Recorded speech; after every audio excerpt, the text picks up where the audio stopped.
Hi, I'm going to read this story called Pinkalicious, Tickled Pink. I was in the library looking for a good book.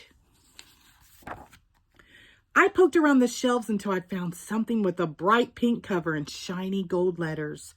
The Goofy Book of Gags and Giggles, I read. I opened it up. It was full of hilarious jokes. I started reading and giggling.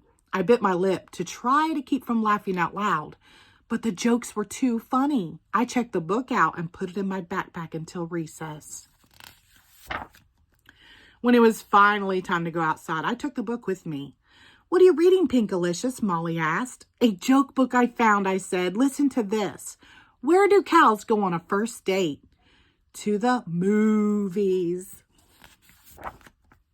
Molly couldn't stop laughing. We laughed so hard that Alex and Allison came over to see what was going on.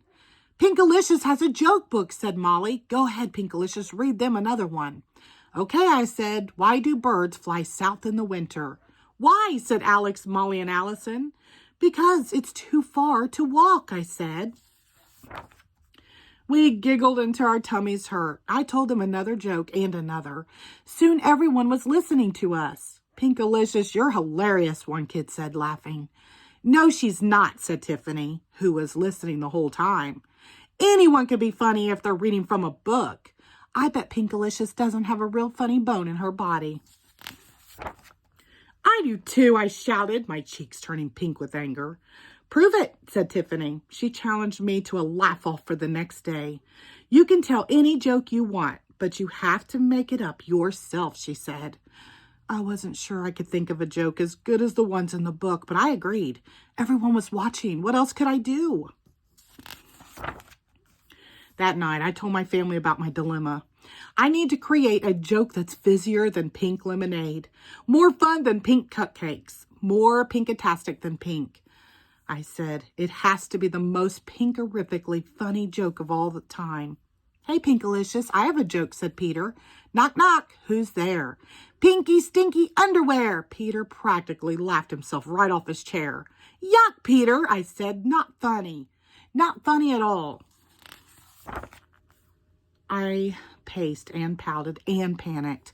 I had to remind myself to calm down. "Think pink," I said, "and the answer will follow."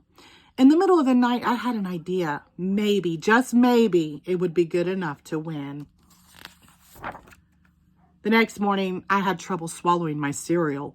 My stomach felt funny all during school. Then at last, the big moment came. "Oh, it's time for the laugh-off," yelled Alex. First up is Tiffany. Tiffany strutted up to the jungle gym. "What's black and white and red all over?" she said. "An embarrassed zebra?" someone said. "No," Tiffany said. "A sunburned skunk?" "No." "What?" "A penguin who ate all the pink cupcakes." Everyone laughed. I was going to lose big time. I was next, and I was worried. My joke had seemed funny in the middle of the night, but it didn't seem all that funny now. What if nobody gets it? What if nobody laughs? I thought. "What's the matter, Pinkalicious?" yelled Tiffany. "Can't you be funny without your book?" I walked over to the jungle gym. I looked at all the kids looking at me. My mouth felt dry. I swallowed. "Oh, well," I thought. "Even if my joke isn't the best, at least everyone will know it's my own." "What's even funnier than being tickled?" I said.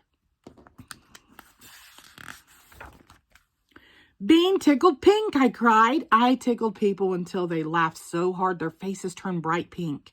Everyone was laughing, even Tiffany. "Okay, Pinkalicious," she said. "I guess you do have a funny bone after all." "Thanks," I smiled with relief. "I liked your joke too." After the laugh-off, I returned the joke book to the library. Now that it was over, nothing seemed quite as funny as being tickled pink.